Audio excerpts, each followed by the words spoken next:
Chapter 1. The Mirage of Manifestation. Have you ever sat in silence, staring at your vision board, wondering why it still hasn't come true? You've repeated the affirmations. You've written your desires. You've done everything the law of attraction books told you to do, and yet nothing moves. It's as if the universe is listening but not responding. As if your words dissolve into the vastness unanswered. And somewhere deep inside, a quiet ache begins to grow. An ache that whispers, maybe I'm doing it wrong. But what if you're not doing it wrong? What if you've simply been taught to look in the wrong direction? See, most people approach manifestation as if it's a transaction. You ask and the universe delivers. But the truth is far more profound and far more intimate. The universe doesn't respond to your words. It responds to your state of being. You can say, I am abundant 1,000 times. But if your energy hums with fear or lack, the frequency is already off tune. It's like trying to listen to a beautiful song while static floods the channel. You might catch fragments of melody, but never the full harmony. And that's the hidden mirage of manifestation. The illusion that what you want will appear because you say it, but the quantum field doesn't listen to language. It listens to vibration. When you speak the words I desire, you are simultaneously declaring, I do not yet have in the field. Loyal and precise mirrors back. Exactly that. So if your affirmations aren't working, it's not because the universe is ignoring you. It's because your energy is speaking a different language than your lips. You are not being tested. You are being tuned. And in this tuning lies the first secret of manifestation. You do not ask the universe to match your desire. You become the frequency that already holds it. Because the universe is not outside of you. It is listening from within you. Chapter 2. The Quantum Illusion. When intention meets interference. Now that you understand, the universe listens to vibration, not words. Let's dive deeper. Because what happens next is where most people lose the signal. When you set an intention, you're doing something extraordinary. You're sending a frequency into the quantum field, a wave of possibility that ripples through infinite space. Quantum physics tells us that reality isn't solid. It's a field of potential, a shimmering ocean of probabilities, waiting to collapse into form. Every thought, every emotion, every focused attention you give acts as an observer, collapsing that wave into something tangible. But here's where the illusion begins. We think intention alone is enough. We think if we just focus hard enough, the universe will obey. But focus without coherence is noise. Imagine trying to broadcast your favorite song across static. The melody exists. The transmission is real. But if the frequency is filled with interference, no one hears the message. And that's what happens when your thoughts and emotions aren't aligned. You visualize your dream home, but deep down you doubt it will ever happen. You affirm your worth, but somewhere inside, an old memory still whispers that you're not enough. The field receives both frequencies, intention and contradiction. And like overlapping sound waves, they cancel each other out. So nothing happens. You feel stuck, confused, unseen, not realizing that your manifestation didn't fail. It simply interfered with itself. This is the true meaning of the observer effect. The universe doesn't respond to what you say you want. It responds to how you observe yourself. Are you observing through the lens of faith or fear? Are you sending the signal of certainty or the static of self-doubt? You see, the quantum field doesn't care what you ask for. It mirrors the emotional signature of your attention. If your focus vibrates with lack, you attract experiences that confirm that lack. But when thought, emotion, and belief begin to move as one, when your mind and heart hum the same note, the interference dissolves and the signal becomes clear. You stop broadcasting desperation and start broadcasting truth. That's when the field listens. That's when reality starts to shift. Because you're no longer just thinking your desire, you're being it. Chapter 3: The Frequency of Lack. So many people believe they're manifesting abundance, while unknowingly vibrating with lack. They speak words of wealth, but their hearts whisper scarcity. They visualize love, but their bodies still remember loneliness. They write down dreams, but their nervous systems tremble with fear of disappointment. This is the silent frequency that blocks creation. The vibration of wanting. Because when you want something, you declare its absence and the quantum field honest. Neutral responsive. Mirrors exactly what you broadcast. So when your inner signal says, "I don't have it yet," the universe echoes, "You don't have it yet, this isn't punishment." It's precision the field cannot. Send you what you are not tuned to receive. It's like trying to catch a radio station. While tuned to the wrong frequency, the signal exists, the song is playing, but your receiver can't translate it. And the more desperately you twist the dial, the more static fills the air. That's what happens when desire turns into obsession. When I want becomes I need.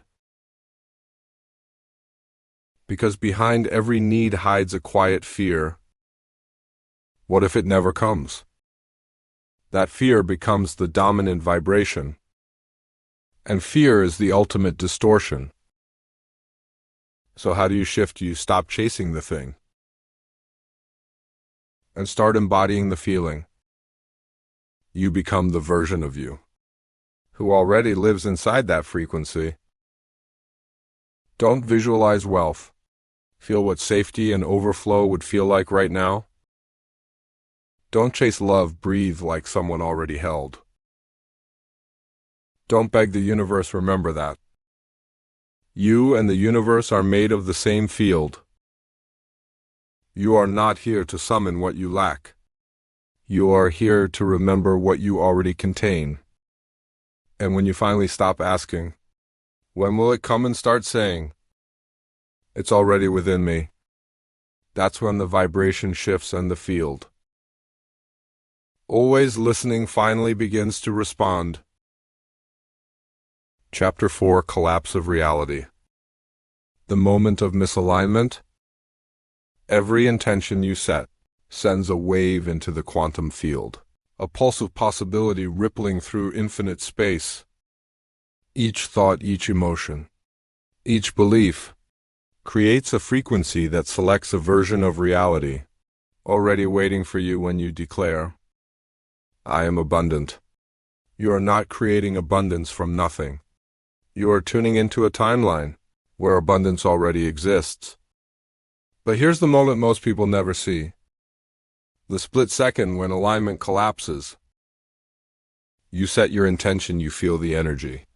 You believe, and then doubt creeps in. A whisper, what if it doesn't work? That single thought, small as a breath, ripples through your frequency like a crack through glass. And in that instant, your timeline collapses. Not as punishment, not as failure, but because the field can no longer hold two opposing signals at once. The moment you begin to observe your desire is missing, you shift back into the vibration of lack. and the version of reality that once matched your belief fades, like a dream you were just beginning to remember. This is how most people unknowingly uncreate their own manifestations.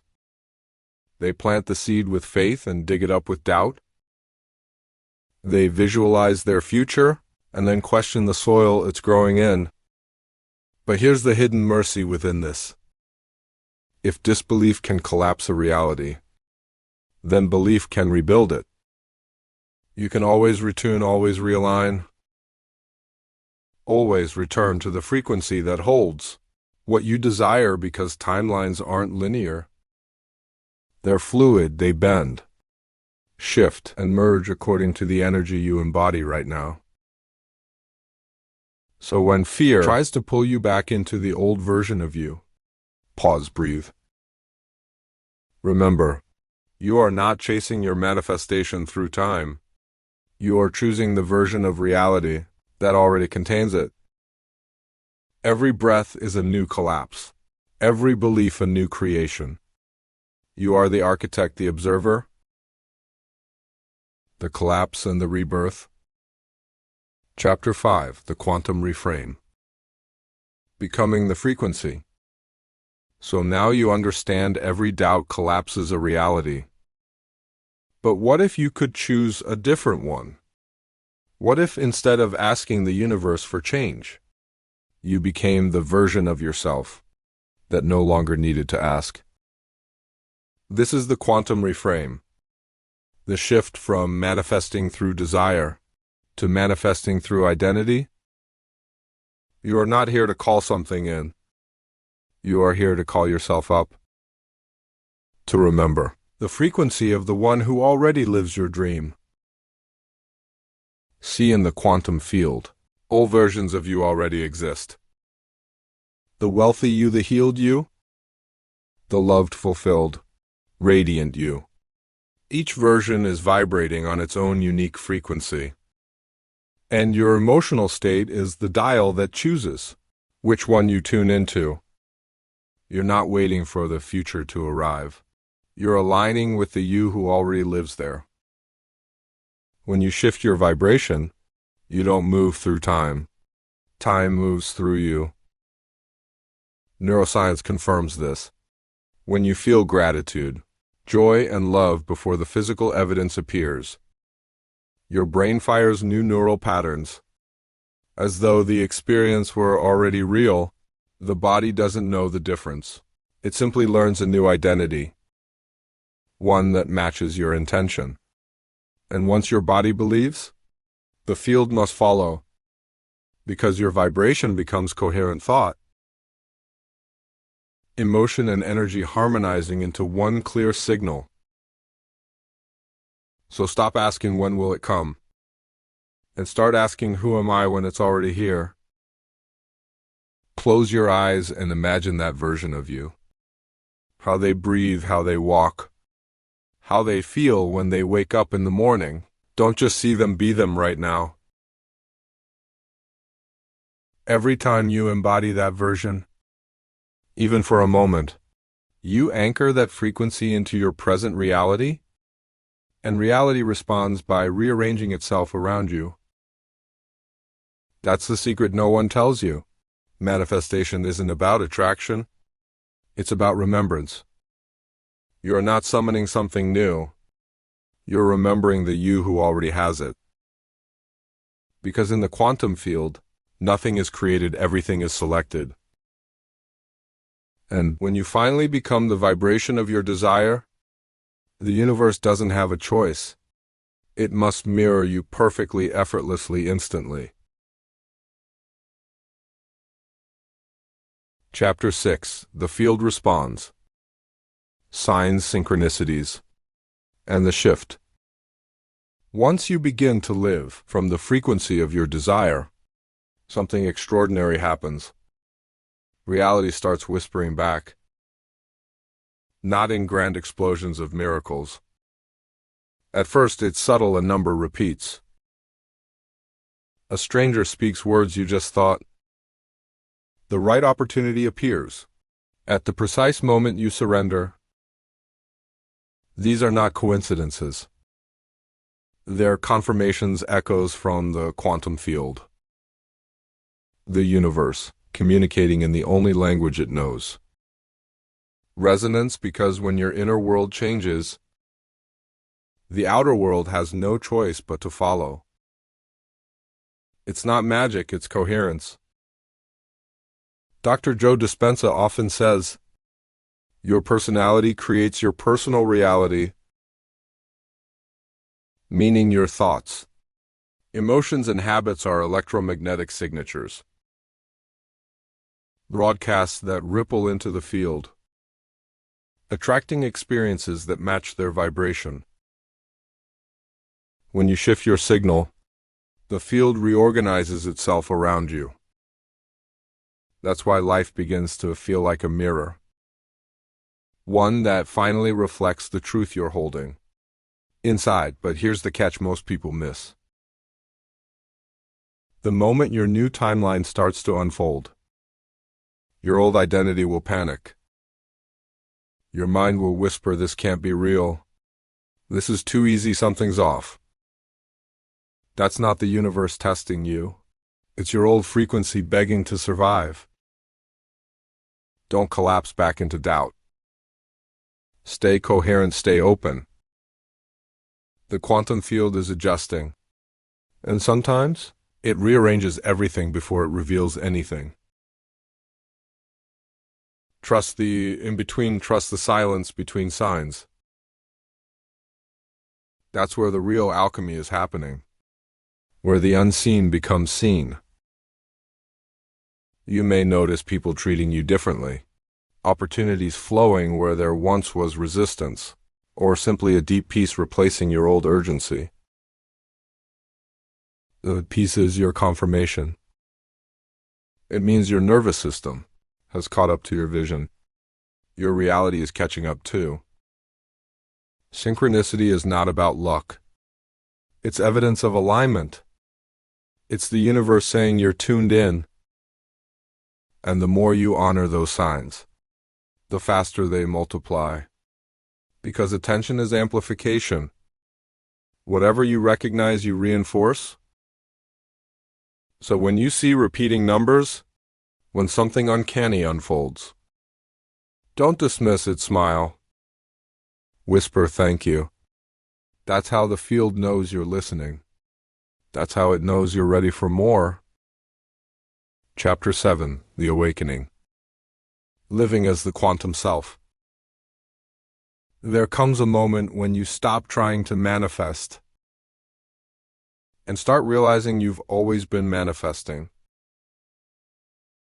Every thought, every emotion, every breath, each one was a command, whispered into the fabric of reality. You were never outside the field. You were the field dreaming itself into form. The great illusion of separation begins to fade. You realize you were never trying to get your desires. You were remembering the part of you that already has them. This is awakening, not a flash of light from the heavens, but a quiet recognition from within. A still knowing that I am the cause, not the effect. The quantum self isn't about controlling reality. It's about harmonizing with it. It's when thought and emotion, body and soul, time and space all begin to dance as one coherent wave. You no longer chase signs. You become the sign. You no longer wait for proof. You are the proof. Life begins to flow through you instead of against you. Because you now understand. The field doesn't give you what you want. It mirrors what you are. And the more you live from the truth of that, the lighter everything becomes. The tension dissolves, the fear softens. The urgency fades. You wake each morning not asking when will it happen, but whispering it already has. That simple shift changes everything. It bends timelines, expands possibility, and calls in realities that were waiting for your permission to exist. And you'll know you're living as the quantum self when gratitude replaces desire, when presence replaces striving, when peace becomes your baseline frequency. From this state, manifestation is no longer an act. It's a byproduct. You're not reaching for a new life. You're radiating it every cell, every thought, every breath. A signal of coherence, a song of creation. So pause. Feel that hum beneath your skin, that quiet electricity. That's the field recognizing itself through you. You are not a drop in the ocean. You are the ocean realizing it was never missing a drop. And when you live from that truth, you stop asking the universe to prove itself, because you've become the proof. You were never learning how to manifest. You were remembering that you already are. Now go live as the field and let reality catch up.